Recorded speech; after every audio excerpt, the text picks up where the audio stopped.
పిలిచి మాట్లాడతారు, ఇంకెక్కడ పిలిచి మాట్లాడతారు. డైరెక్ట్ గాంధీవన్గా పిలిచి ఏదైతుందో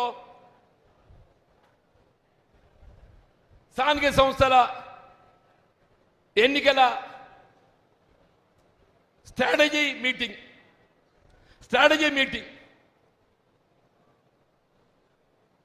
స్పీకర్ గారి దగ్గర ఏదైతుందో అనే యాంటీ డిఫెక్షన్ అది లా ఏదైతుందో అది తీర్పుకున్నది. వాట్ ఇండికేషన్ ఇట్ గివ్స్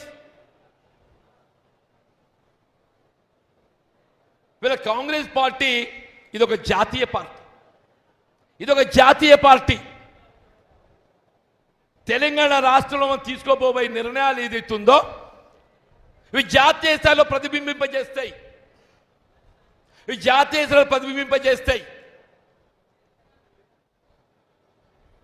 ఒకవైపు మన నాయకులు రాహుల్ గాంధీ గారు ఏదైతుందో జై బాపు, జై భీమ్, జై Samvidhan,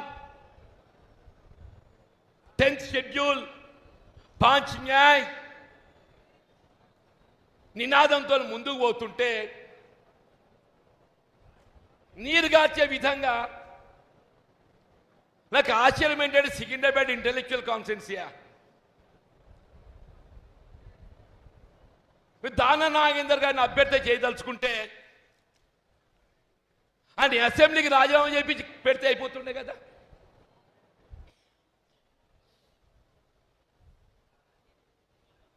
the whole intelligence society was observing ఒక ఎమ్మెల్యే ఒక రాజకీయ పార్టీ గుర్తింపుతో పోటీ చేసి ఆ గుర్తింపును రాజీనామా చేయకుండా అదే గుర్తింపుతోని కొనసాగుతూ ఇంకొక రాజకీయ పార్టీతో పోటీ చేయడం అనేది వాట్ ఇండికేషన్ ఇట్ గివ్స్. అది పార్లమెంట్ ఎన్నిక.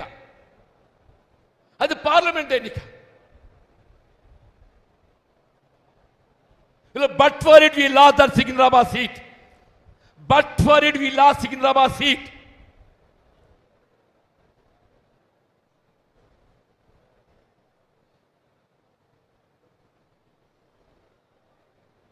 చేవలాడో రంజిత్ రెడ్డి అలా ముందు సునీతారెడ్డి పాపం అమ్మాయి మహేందర్ రెడ్డి ఆ ప్రాంతంలో అనౌన్స్ చేసిండే ఆయన కాదనేది ఎత్తుందో ఇంకొని పట్టుకొచ్చింది రంజిత్ రెడ్డి అని చెప్పాను. Except from that constituency from BRS. People are so voice, వాళ్ళు మనం తక్కువ అంచనా వేయొద్దు. దాని ప్రభావం ఏదైతుందో మహబూబ్ నగర్ ఓడిపోయింది సీఎం గారి సొంత పార్లమెంటరీ కాన్స్టిట్యున్సీ. దాని ప్రభావం మహబూబ్ నగర్ సీఎం గారి సొంత పార్లమెంటరీ కాన్స్టిట్యున్సీ ఓడిపోయింది. వి లాస్ట్ మహబూబ్ నగర్, వి లాస్ట్ చేవెళ్ళ, వి లాస్ట్ సికింద్రాబాద్.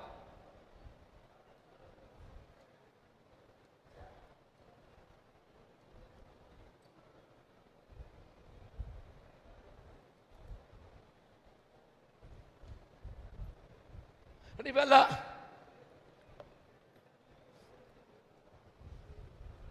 ఇప్పటిగా నేను మొన్న మిత్రులు అడిగితే సరే నాకు పార్టీ ఉదాహరణ నాకు లేదే, నాకు ఈ వయసు లోపల ఇంకా బయట పోయి ఇంకేం నేనేం చేస్తా. ఆ పార్టీ ఫిరాయింపు ఆరోపణ ఎదుర్కొంటున్న వాళ్ళని ఏదైతుందో వాళ్ళ అభివృద్ధి లక్ష్యం కదా, వాళ్ళ అభివృద్ధి కాంక్షపరుడు కదా. వాళ్ళు సీఎం గారితో అభివృద్ధి కూడా కలిసిపోయారని చేయమని చెప్పండి. మన కాంగ్రెస్ పార్టీ అంతర్గత వ్యవహారాల్లో వాళ్ళు పక్కన పెట్టానని చెప్పింది.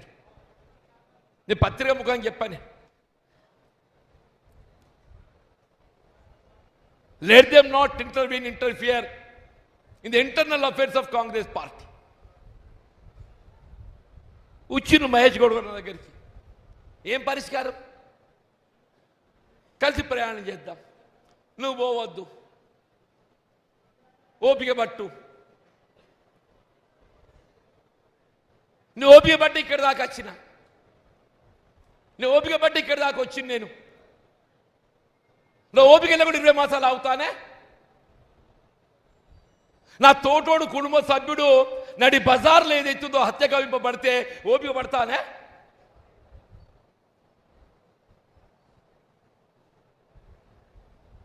ఇరవై మాసాలు ఏదైతుందో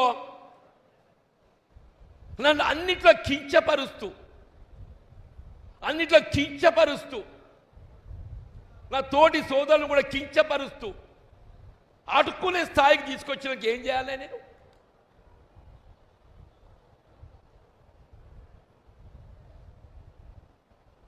అడుక్కునే స్థాయికి పట్టుకొచ్చినాక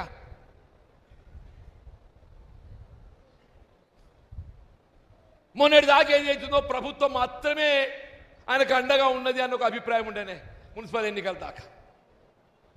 సరే పార్టీ అయినా మనకు ఉన్నది తోడు అనుకున్నా నేను.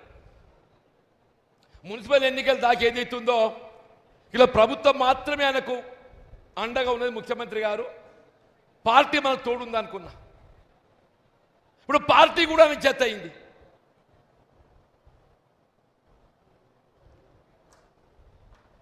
ఇప్పుడు పార్టీ కూడా ఆమె చెత్త అయింది. ప్రభుత్వము పార్టీ ఇక మిగిలిందేముందే?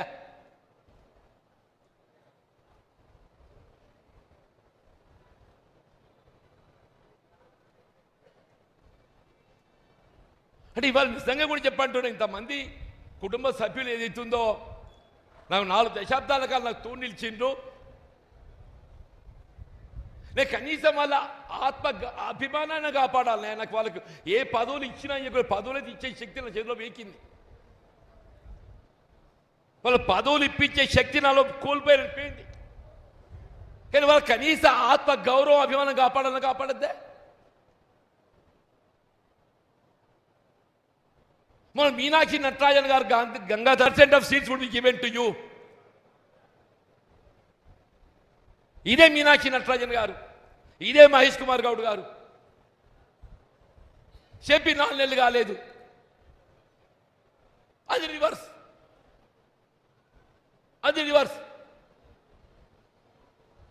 Selection how it goes, incharge minister Uttam Reddy,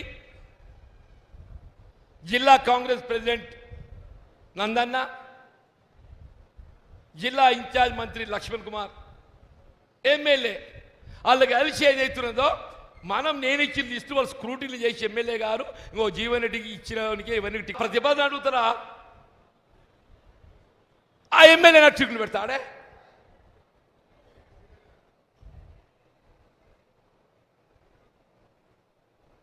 party ఏం నడుస్తుంది ఏమవుతుంది అంటూ నేను పార్టీ ఏం నడుస్తుంది ఏమవుతుందని చెప్పంటూ నేను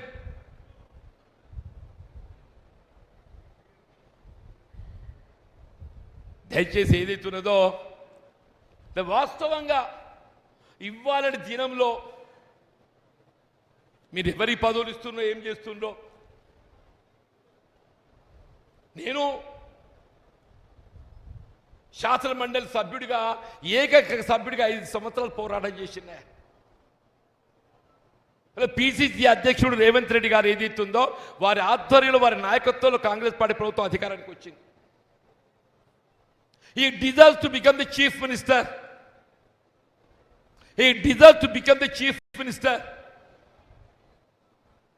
భట్టి గారు సిఎల్పి నాయకుడు, definitely he must be given respect అని ఉప ముఖ్యమంత్రి పదవి ఇచ్చిండ్రు, ఇవ్వాలి. మరి జీవన్ రెడ్డి అన్నటువంటి ఏదైతుందో శాసన మండలిలో ఒకే ఒక్కడు ఒంటరి పోరాటాన్ని 5 సంవత్సరాలు చేస్తే I'm not eligible for ministry. 20 మాసాలు టైం ఉండేనే నాకు. అంటే వీళ్ళు పదవి కోసం కాంక్షించేవాడిని అయినట్టయితే ఆనాడే ప్రొటెక్ట్ చేస్తూ, కానీ ఇవాళ అనిపిస్తుంది అంటూ నేను ఎందుకు ప్రొటెక్ట్ చేయలేదు అన్నాడని చెప్పాను.